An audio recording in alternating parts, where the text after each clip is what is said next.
И здравейте на всички, Илю Рошлев, Аниме Храм. Днес ще си говорим за една доста мъглива тема в Наруто поредицата, а именно Десетопашатия звяра. Преди да започнем видеото, имам да ви кажа няколко важни неща. Едно, извинявам се, че отсъствах за толкова много време, просто бях малко заед. Бръмбър, курва. What? Скакалец, курва. Как имаш топките да го бараш, аз не бих. Да, общо взето това се случи докато ме нямаше, но другото по-важно нещо е да ви съобща, че това видео е спонсорирано от нашите приятели от Accessories for Sale. Ако искате мега готини аксесуари, като за сега само колани, можете да влезете в Instagram профила им и да си поръчате. И последното нещо, което искам да напомня е, че можете да се абонирате за този канал, защото контентът най-вероятно ще се върне по-често. Като цяло концепцията за джинчурикитата в Наруто е доста, разпространена, като общо взето джинчуриките са се виждали като оръжие за държавите, ако възникне нужда да имат някаква по-добра сила към тях, освен оръжия и така нататък. Като съответно през годините има безбройно джинчуриките, подобно на Наруто, нашия главен герой.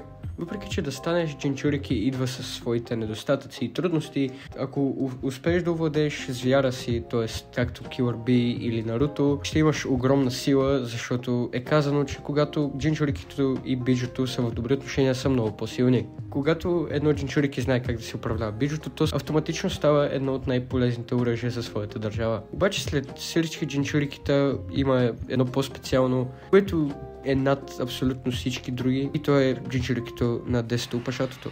Според това, което разбрахме, вече знаем, че Десетопашатото джинчурики естествено е човека, който е запечатан Десетопашатия звяр. През векове се е знаело, че Десетопашатото се е навъртало по планетата общо взето и е причиняло огромна разруха. Говори се, че потенциално е могъл да унищожи планетата с лекота, ако поиска. Хората, които се заемат да спрат Десетопашатия звяр са Хагоромо Оцуцки и брат му Хамура. Те обединяват сили и се борят с звяра в продължение на месеци. Благодарение на рода им Оцуцки, звяра най-накрая е покорен и заловен и не представлява опасност за планетата. Същата обвивка на Десетопашатия звяр е запечатана в войната, която от своя страна е създадена от Six Paths Chibaku Tensei техниката, която е на Рейнегана. Междувременно истинската сила на Десетопашатото е запечатана в Хагоромо, като го прави първото джинчурики на Десетопашатия звяр. И да умре, разделя чакрата на Десетопашатото на 9 различни създания, като им даде характери, за да не бъдат просто диви зверове. Така се създават 9 опашати звяра. Като по-подробно за как са създадени е с техниката на Хагоромо, създаване на всички неща, или по-известно като Creation of All Things. В продължение на години 9 опашати звяра се навъртат около планетата, като е създаден план за обединяването им, за да се възроди отново 10 опашатия звяр. Знаете от 3 пъти от кой е организиран. Точно така.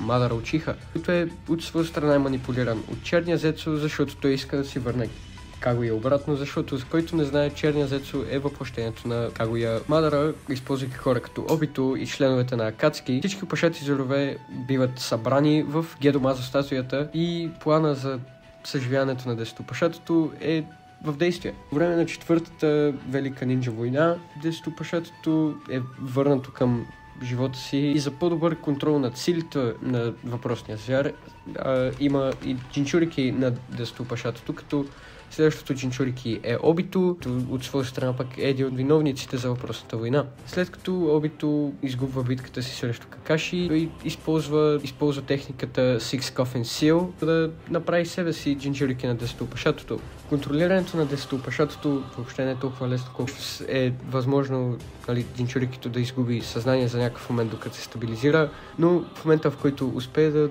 го контролира, целият свят е в опасност заради Обито. Какво по-точно е Десетопашатото джинчурики?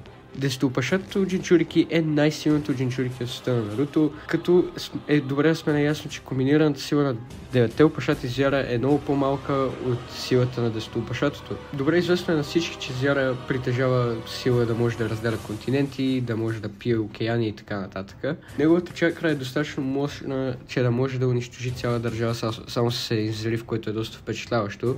В резултат на това, когато звяра бива опитомен и запечатан, джинчурикито получава огромна сила. Обито първоначално се бореше да контролира силата си, но след като успя, силата му се изстреля в космоса и буквално става най-силният герой, когато се появява. Хаширама, първият Хокаге, по-известен като богът на шинобитата, сам казва, че Обито е по-силен от него. Е достатъчно силен да може да поеме силата на целия шиноби Alliance в битка съвсем сам, въпреки че той загуби от Наруто в крайна сметка. Освен това, версията на Обито на Джинчурики на Десетоопашатото не беше пълна, ако трябва да сме напълно честни. Мадара просто беше там, за да покаже на аудиторията на Наруто цялата сила на Десетоопашатото Джинчурики. След като Десетоопашатото беше печатано в него, Мадара успя лесно да се изправи срещу хора като Кагетата и без усилие да успее да ги направи така, че да му пречат. Дори някой толкова силен като Гай, нали, с 8-та порта, не успя да го свали, нали, да го победи. Въпреки че имаше помощ от хора като Какаши, Минато и Гара,